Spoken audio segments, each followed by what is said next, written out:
आपके लिए next revision lecture. आज हम जो रिवीजन करने वाले हैं जिस टॉपिक का, उस टॉपिक का नाम है that is income of other person included in the income of the assessee.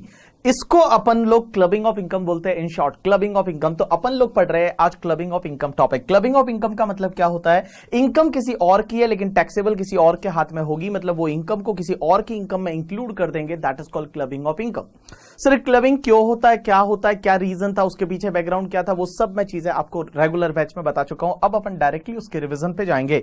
सबसे पहली सेक्शन आती है that is the section 64 sub section 1A। और 64 सब सेक्शन 1A ये बोलती है कि जो भी माइनर चाइल्ड की इनकम होती है, कौन सी इनकम? माइनर चाइल्ड की इनकम होती है, वो हमेशा पेरेंट्स के हाथ में टैक्सेबल होगी, आइदर मदर के हाथ में या पापा के हाथ में, मम्मी के हाथ में या पापा के हाथ में, जिसकी इनकम ज्यादा है बिफोर क्लबिंग। मतलब माइनर चाइल्ड की इनकम इंक्लूड करने से पहले जिसकी इनकम ज्यादा है, अगर मम्मी की ज्यादा है तो मम्मी के हाथ में जाएगी, पापा की ज्यादा है तो पापा के हाथ में क्लब होगी।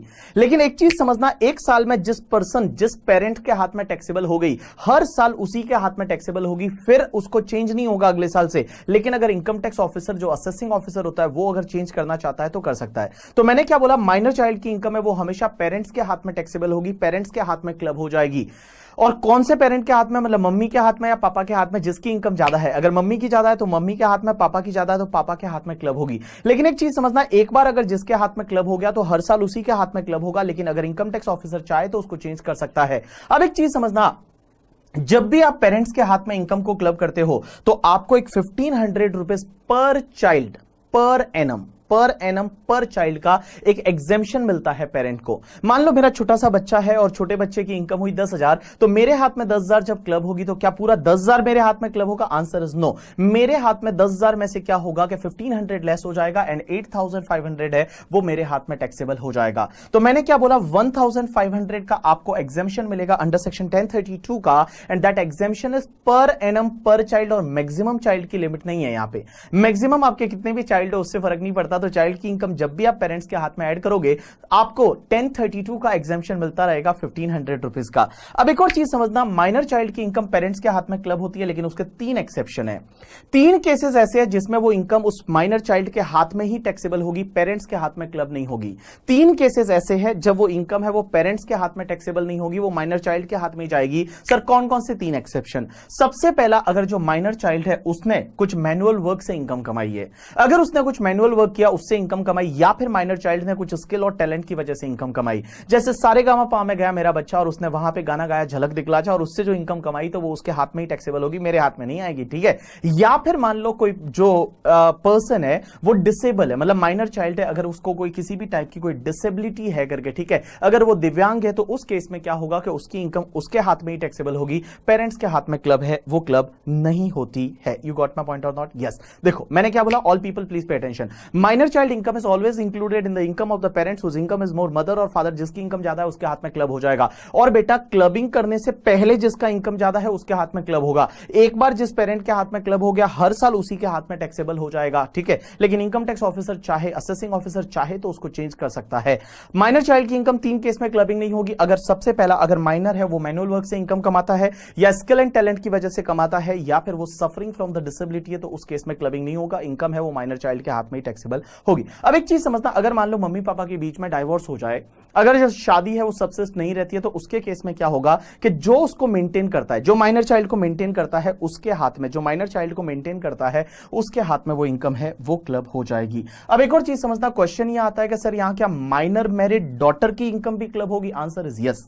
माइनर मैरिड डॉटर की इनकम भी क्लब होगी पेरेंट्स के हाथ में। लेकिन एक चीज समझना, माइनर मैरिड डॉटर को जब आप हाउस प्रॉपर्टी ट्रांसफर करते हो तो डीम्ड ओनर नहीं माने जाते as per section 27, but minor married daughter की अगर कुछ इनकम होती है तो इनकम क्लब होगी उसके पेरेंट्स के हाथ में। You got my point or not? Yes. Child का मतलब क्या होता है? आपका जो लीगल चाइल्ड है वो, एज वेल एज द आपका लीगली एडॉप्टेड चाइल्ड है वो भी उसमें आ जाएगा, as well as the step child है वो भी उसमें आ जाएगा। अब एक और चीज समझना, नेक्स्ट सेक्शन है सेक्शन 6414। 6414। एक और चीज, ये सेक्शन पढ़ाने से पहले मैं आपको एक दूसरी चीज बता दूं। एक बात बताओ, माइनर चाइल्ड ने सारेगामापा में कुछ विन किया और उससे 1 लाख रुपया विन हुआ और वो जो इनकम है किसके हाथ में जाएगी? माइनर चाइल्ड के हाथ में। अब एक बात समझना, जो 1 लाख रुपया बच्चे ने जीता था सारेगामापा में, उसका एफडी करवा दिया और अगले साल एफडी पे इंटरेस्ट आ गया 5,000 का। अब क्वेश्चन ये आता है वो 5,000 का इंटरेस्ट किसके हाथ में टैक्सेबल होगा, माइनर चाइल्ड के हाथ में या पेरेंट्स के हाथ में? राइट आंसर इज पेरेंट्स के हाथ में, क्योंकि जो इंटरेस्ट मिला बैंक से वो कोई माइनर चाइल्ड का स्किल एंड टैलेंट नहीं है, वो तो बैंक का स्किल एंड टैलेंट है, तो वो वाला इंटरेस्ट है वो पेरेंट्स के हाथ में क्लब हो जाएगा। You got my point or not? Yes. अब एक और चीज समझना, next section 64(1) sub section 64 section sub section 1 और यहां पे तुम्हारा जो क्लॉज है क्लॉज नंबर 4, ये क्या बोलता है कि आप अगर अपने स्पाउस को कोई असेट ट्रांसफर करते हो, कोई भी असेट एक्सेप्ट हाउस प्रॉपर्टी को छोड़ के, क्योंकि हाउस प्रॉपर्टी ट्रांसफर करते हो तो ऐसे भी आप उसके डीम्ड ओनर माने जाते हो, जैसा सेक्शन 27 में पढ़ा था। देखो बेटा, आप अगर अपने स्पाउस को क्या करते हो, आप अपने स्पाउस को हाउस प्रॉपर्टी ट्रांसफर करते हो तो आप ऐसे भी डीम्ड ओनर माने जाते हो। अगर आप अपने स्पाउस को कोई भी अदर असेट ट्रांसफर करते हो, कोई भी असेट ट्रांसफर करते हो, जैसे मैंने मेरी वाइफ को पैसे दे दिए, मैंने मेरी वाइफ को शेयर ट्रांसफर कर दिए, मैंने कोई भी असेट अगर मैंने वाइफ को ट्रांसफर किया, स्पाउस को, हस्बैंड ने वाइफ को या वाइफ ने हस्बैंड को, तो उस अगर ट्रांसफर किया मतलब गिफ्ट किया या इनएडिक्वेट कंसिडरेशन से दिया, गिफ्ट किया या इनएडिक्वेट कंसिडरेशन से दिया, तो स्पाउस को उससे जो इनकम होगी ना वो रिसीव तो स्पाउस को होगी, लेकिन उस पर टैक्स कौन भरेगा? इंडिविजुअल भरेगा। तो देखो मैंने क्या बोला, any individual transfer any asset to his और her spouse for without consideration और इनएडिक्वेट कंसिडरेशन, तो उस केस में उस इनकम जो होगी उस असेट पे, वो इनकम रिसीव तो स्पाउस को होगी, लेकिन उस पे टैक्स भरेगा वो कौन भरेगा? इंडिविजुअल है वो उस पे टैक्स भरेगा, जो इंडिविजुअल है वो उस पे टैक्स भरेगा। उसमें एक और चीज समझना आप लोग, ये क्लबिंग प्रोविजन जो स्पाउस को असेट ट्रांसफर करते हो ये एप्लीकेबल तभी होगा जब आपने असेट ट्रांसफर की थी तब भी आपके बीच में हस्बैंड एंड वाइफ का रिलेशनशिप था, और जिस टाइम पे इनकम हो रही है उस टाइम भी आपके बीच में हस्बैंड एंड वाइफ का रिलेशनशिप है। मींस दोनों टाइम पे असेट ट्रांसफर करते time as well as the income generate होते टाइम, दोनों टाइम आपके बीच में हस्बैंड एंड वाइफ का रिलेशनशिप होना चाहिए, तभी क्लबिंग प्रोविजन लगेगा, अदरवाइज नहीं लगेगा। तो मैंने क्या बोला, if you transfer any asset to your spouse without consideration, inadequate consideration, then income from that asset will be received by spouse but tax will be paid by the individual transferor, जिसने transfer किया था वो उस पे tax है वो पे करेगा। अब एक और चीज समझना, इसका एक एक्सेप्शन है कि आप स्पाउस को असेट ट्रांसफर करते हो in the connection of the leave apart. In the connection of the leave apart का मतलब क्या होता है कि आप दोनों अलग अलग हो रहे हो, आप दोनों क्या कर रहे हो, आप दोनों अलग अलग हो रहे हो, मींस आपकी वाइफ और हस्बैंड के बीच में दूरियां अलग अलग हो रहे हैं, और उस टाइम आपने अगर असेट ट्रांसफर की स्पाउस को, तो उस केस में आपको क्लबिंग प्रोविजन है वो नहीं लगेगी। तो in connection of the leave apart के टाइम पे अगर ट्रांसफर किया तो आपका क्लबिंग प्रोविजन नहीं लगेगा। अब एक और चीज समझना आप लोग कि सर सेक्शन 64(1) और क्लॉज नंबर तुम्हारा 6 क्या बोलता है कि आपने अगर कोई असेट अपनी सन्स वाइफ को ट्रांसफर की, सन्स वाइफ का मतलब होता है बहू, यहां पे डॉटर इन लॉ, ठीक है, तो अगर सास ससुर ने सन्स वाइफ को असेट ट्रांसफर की, गिफ्ट किया या इनएडिक्वेट कंसिडरेशन, एक चीज ध्यान रखना, क्लबिंग तभी लगेगा जब गिफ्ट है या इनएडिक्वेट कंसिडरेशन है। आपने सन्स वाइफ को असेट ट्रांसफर की तो उससे जो भी इनकम होगी वो मिलेगी तो सन्स वाइफ को, लेकिन उस पर टैक्स कौन भरेगा? सास या ससुर जिसने असेट ट्रांसफर की थी वो उस पर क्या भरेगा? टैक्स। इसमें भी एक चीज ध्यान रखना, जो सास ससुर और बहू का रिलेशनशिप है, मतलब सास ससुर और बहू का रिलेशनशिप है, वो at the time of transfer of asset as well as at the time of generating the income दोनों टाइम रहना चाहिए। जिस टाइम पे असेट ट्रांसफर की थी और जिस टाइम पे उससे इनकम जनरेट हो रही है वो दोनों टाइम पे उनके बीच में वो रिलेशनशिप होना चाहिए। कौन सा? सास ससुर बहू वाला जो रिलेशनशिप है वो होना चाहिए। You got my point or not? Yes. अब एक और चीज समझना आप लोग, नेक्स्ट सेक्शन बोलती है सेक्शन 64 सबसेक्शन 1 का क्लॉज नंबर 7 एंड 8 ये बोलता है कि जब भी आप असेट किसी भी थर्ड पर्सन को ट्रांसफर करते हो, मतलब आप असेट किसी को भी ट्रांसफर कर रहे हो लेकिन उससे आपके स्पाउस को या सन्स वाइफ को बेनिफिट मिल रहा है, मतलब मैंने असेट आपको ट्रांसफर की और उसकी वजह से मेरी स्पाउस को या सन्स वाइफ को बेनिफिट मिल रहा है, तो जितना भी बेनिफिट मिल रहा है उतना इनकम मेरे हाथ में क्लब हो जाएगा। ये बेसिकली क्रॉस ट्रांसफर वाला केस होता है। क्रॉस ट्रांसफर वाला केस क्या होता है अभी मैं आपको सिखाऊंगा। नेक्स्ट सेक्शन 64(1)(2) और ये वाला सेक्शन है वो बहुत बार एग्जाम में आता रहता है। ये सेक्शन क्या बोलता है समझने की कोशिश करना कि अगर मान लो किसी इंडिविजुअल का किसी कंसर्न में सब्सटेंशियल इंटरेस्ट है, किसी इंडिविजुअल का किसी कंसर्न में सब्सटेंशियल इंटरेस्ट है, जैसे मान लो असेसी है, दैट इज द बीबी सर, बीबी सर असेसी है और मेरा किसी कंसर्न में सब्सटेंशियल इंटरेस्ट है। कंसर्न का मतलब क्या होता है? Company, partnership firm, AOP, BOI, that is called concern. और सब्सटेंशियल इंटरेस्ट का मतलब क्या होता है? 20% और मोर का अगर मेरे पास इक्विटी शेयर होल्डिंग है या 20% और मोर का पीएसआर, तो ये माना जाएगा सब्सटेंशियल इंटरेस्ट है। तो एक चीज समझना, अगर मान लो असेसी का किसी कंसर्न में सब्सटेंशियल इंटरेस्ट है और उस कंसर्न से उस असेसी के स्पाउस को अगर कोई रेम्यूनरेशन मिलता है तो वो रेम्यूनरेशन मिलेगा तो स्पाउस को, लेकिन उस पे जो टैक्स भरेगा वो इंडिविजुअल भरेगा। इन सिंपल एग्जांपल समझा देता हूं मैं कि प्रोवाइज करके एक कंपनी है, प्रोवाइज में मान लो मैं शेयर होल्डर हूं, मेरे पास 25% शेयर होल्डिंग है फॉर एन एग्जांपल। तो एक बात समझना, मेरे पास शेयर होल्डिंग है मतलब प्रोवाइज में मेरा सब्सटेंशियल इंटरेस्ट है। अगर प्रोवाइज से मेरी स्पाउस को कोई रेम्यूनरेशन मिलेगा, सैलरी, कमीशन, बोनस, रेम्यूनरेशन कुछ भी मिलता है तो वो मिलेगा तो स्पाउस को, लेकिन वो टैक्सेबल मेरे हाथ में हो जाएगा। ऐसा क्यों? क्योंकि देखो, मेरा अगर मान लो प्रोवाइज में सब्सटेंशियल इंटरेस्ट है, मतलब मेरी प्रोवाइज में चलती है, मेरा प्रोवाइज में सब्सटेंशियल इंटरेस्ट होना मतलब मेरी प्रोवाइज में चलती है और उसकी वजह से मेरी वाइफ को यहां पे रेम्यूनरेशन मिल रहा है, तो उस केस में क्या होगा, वो रेम्यूनरेशन मेरे हाथ में टैक्सेबल हो जाएगा।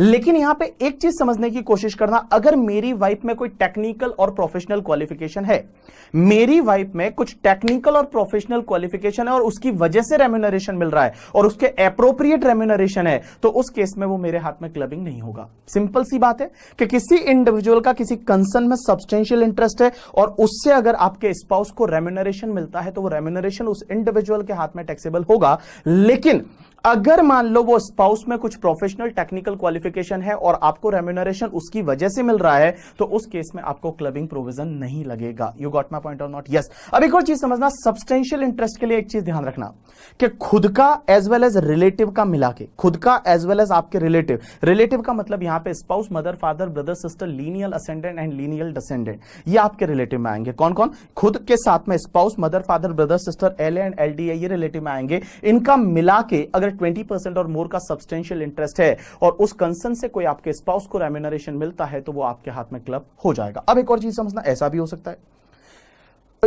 सकता है, समझने की कोशिश करना कि मेरे स्पाउस में प्रोफेशनल टेक्निकल क्वालिफिकेशन है और उसकी वजह से प्रोवाइज से रेम्यूनरेशन मिल रहा है तो क्लबिंग नहीं होगा, तो उसी के हाथ में टैक्सेबल होगा।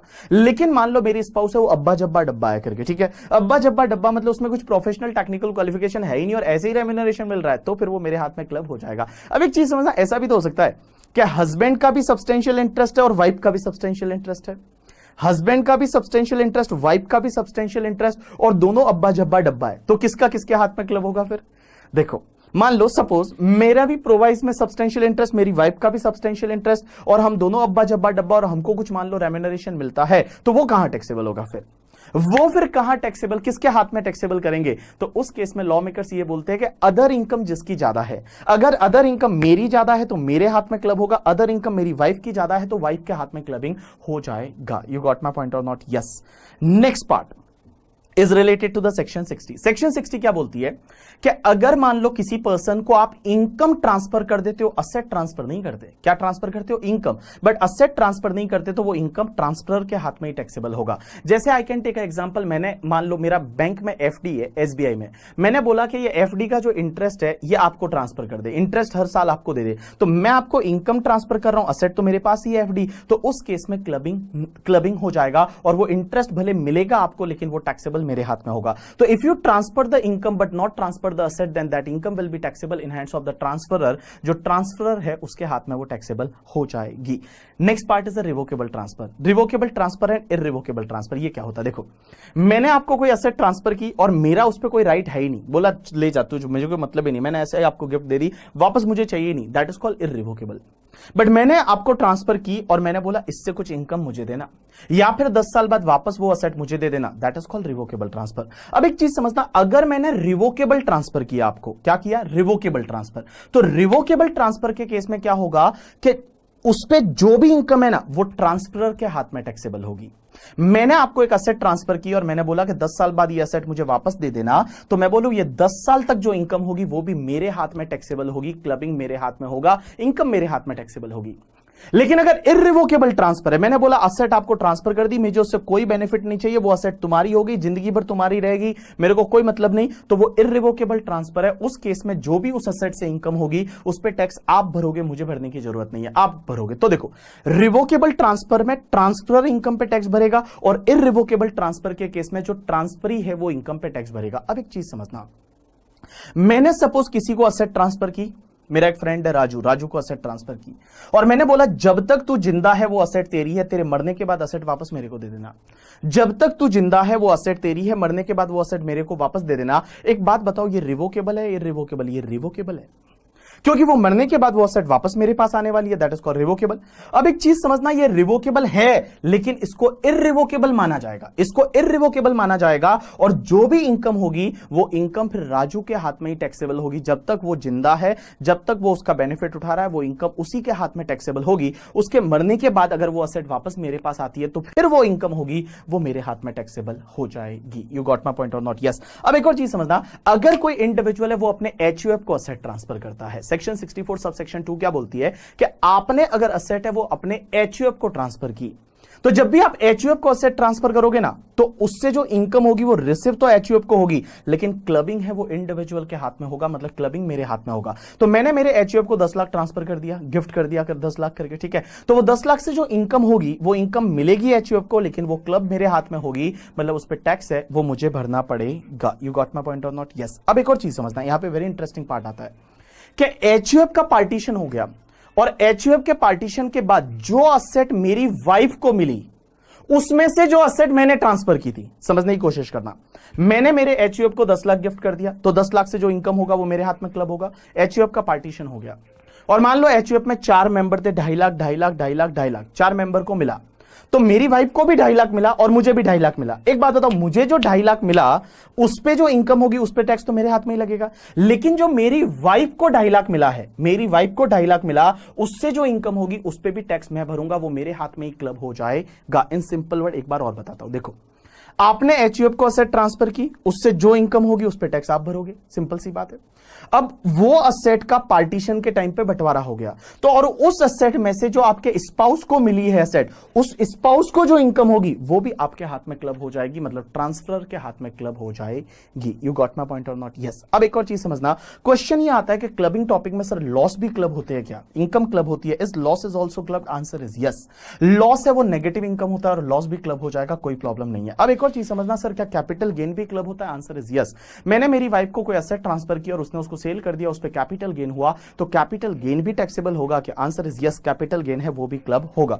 अब एक और चीज समझना, क्लबिंग प्रोविजन तभी लगता है जब आप उसको गिफ्ट देते हो करके, ठीक है, मतलब कंसिडरेशन लो है, मतलब you can say that the इनएडिक्वेट consideration है या फिर फ्री है। अगर एडिक्वेट कंसिडरेशन से ट्रांसफर किया तो ऑब्वियसली क्लबिंग नहीं होता।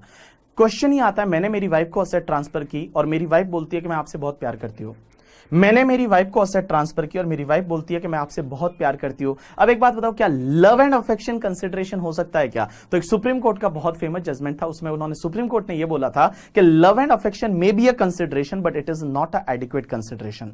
Love and affection may be a consideration but it is not a adequate consideration, तो उस केस में क्लबिंग होगा, लव कोई कंसिडरेशन नहीं हो सकता।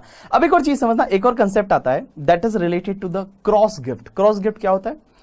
देखो, मैंने मेरी वाइफ को असेट गिफ्ट की तो क्या क्लबिंग हो जाएगा? तो मैं क्या करता हूं, मैं मेरे भाई की वाइफ को करता हूं, मतलब मेरी भाभी को, और मेरा भाई क्या करता है, मेरी वाइफ को असेट ट्रांसफर करता है, ऐसा होता है करके, ठीक है, that is called cross gift. तो क्रॉस गिफ्ट के केस में भी क्लबिंग होगा, दैट इज इनडायरेक्ट ट्रांसफर। अब क्रॉस गिफ्ट के केस में क्लबिंग करते टाइम आप एक चीज ध्यान रखना कि जब आप गिफ्ट कर रहे हो, मैंने मेरी भाभी को 10 लाख गिफ्ट किया, मेरे भाई ने मेरी वाइफ को मान लो 8 लाख गिफ्ट किया, तो दोनों में से जो मैचिंग अमाउंट है, दोनों में से जो लोअर वाला अमाउंट है, जो मैचिंग अमाउंट है, उस पे दोनों को जो इनकम हो रही है वो उनके रेस्पेक्टिव हस्बैंड के हाथ में क्लब हो जाएगा। देखो, जो मैचिंग अमाउंट है, जो लोअर अमाउंट है, उस पे जो इनकम होगी वो इनकम दोनों के हस्बैंड के हाथ में क्लब हो जाएगी और बाकी इनकम उन्हीं के हाथ में टैक्सेबल होगी। जैसे मान लो मैंने मेरी भाभी को 10 लाख ट्रांसफर किया, मेरे भाई ने मेरी वाइफ को 8 लाख ट्रांसफर किया, तो दोनों को 8 लाख पे कितना इनकम हो रहा है, दोनों को 8 लाख पे इनकम कितना हो रहा है वो उसके हाथ में क्लब होगा। मतलब मेरी वाइफ को जो 8 लाख पे इनकम होगा वो मेरे हाथ में क्लब होगा, और मेरे भाई की वाइफ को 10 लाख पे इनकम होगा,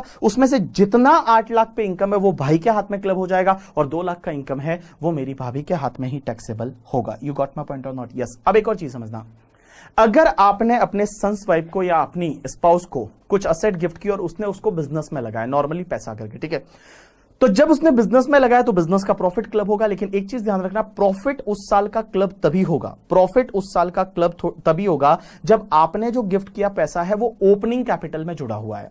ओपनिंग कैपिटल में जुड़ा हुआ है मतलब पहले से अगर बिजनेस चल रहा है तो 1 April is a opening capital. आपने जो गिफ्ट किया पैसा अगर 1 अप्रैल को उसकी कैपिटल में जुड़ा हुआ है तो उस ईयर की इनकम है वो आपके हाथ में क्लब होगी, अदरवाइज नहीं होगी। I can take one example, मेरी वाइफ कोई बिजनेस करती है, और मेरी वाइफ कोई बिजनेस करती है और आज मान लो जुलाई के मंथ में, जून जुलाई के मंथ में मैंने मेरी वाइफ को कुछ पैसा गिफ्ट किया, तो उसको इस साल का जो भी बिजनेस का इनकम होगा, क्या मेरे हाथ में क्लब होगा? आंसर इज नो, बिकॉज मैंने जो गिफ्ट किया पैसा वो 1 अप्रैल की कैपिटल में नहीं है। लेकिन क्या अगले साल से क्लबिंग होगा? आंसर इज यस, अगले साल से क्लबिंग हो जाएगा। अब एक चीज समझना, मैंने 1 अप्रैल को ही गिफ्ट कर दिया होता, अगर मैंने 1 अप्रैल को ही गिफ्ट कर दिया होता तो क्लबिंग हो जाता है नहीं? आंसर इज यस, अगर 1 अप्रैल को ही मैंने गिफ्ट किया होता तो क्लबिंग हो जाता। You got my point or not? Yes. अब एक और चीज समझना, तो मैंने आपको क्या बोला कि अगर आप अपने स्पाउस को कोई भी एसेट ट्रांसफर करते हो और उसने वो बिजनेस में डाली, तो बिजनेस का प्रॉफिट आपके हाथ में क्लबिंग तभी होगा जब आपने जो गिफ्ट किया है वो पैसा ओपनिंग कैपिटल में जुड़ा हुआ है। किस में जुड़ा हुआ? ओपनिंग कैपिटल में जुड़ा हुआ है। अब एक चीज समझना, अगर बिजनेस ही जुलाई में चालू किया, मेरी वाइफ ने 1 जुलाई को बिजनेस चालू किया और 1 जुलाई को ही मैंने गिफ्ट कर दिया, तो क्वेश्चन ये आता है इस साल का प्रॉफिट क्लब होगा या नहीं? आंसर इज यस, इस साल का प्रॉफिट क्लब हो जाएगा। डन।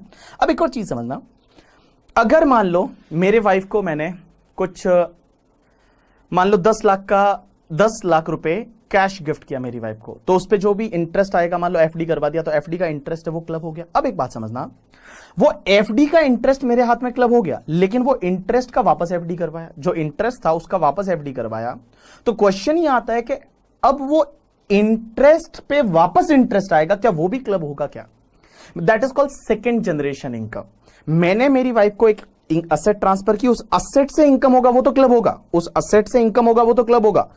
क्या उस असेट की इनकम पे वापस इनकम हुई, क्या वो भी क्लब होगी? क्या? आंसर इज नो, वो क्लब नहीं होगी। ध्यान रखना, सेकेंड जनरेशन इनकम और you can say that aggregated income है, उस पे इनकम जो होगी वो क्लब नहीं होगी। मतलब इनकम जो हुई वो क्लब होगी, उस इनकम पे इनकम वापस होगी, that will not be club. This is the clubbing topic. आप एक बार इसके क्वेश्चन कर लो, आपको सब समझ में आ जाएगा। थैंक्स अ लॉट पीपल, आज के लिए इतना बहुत है।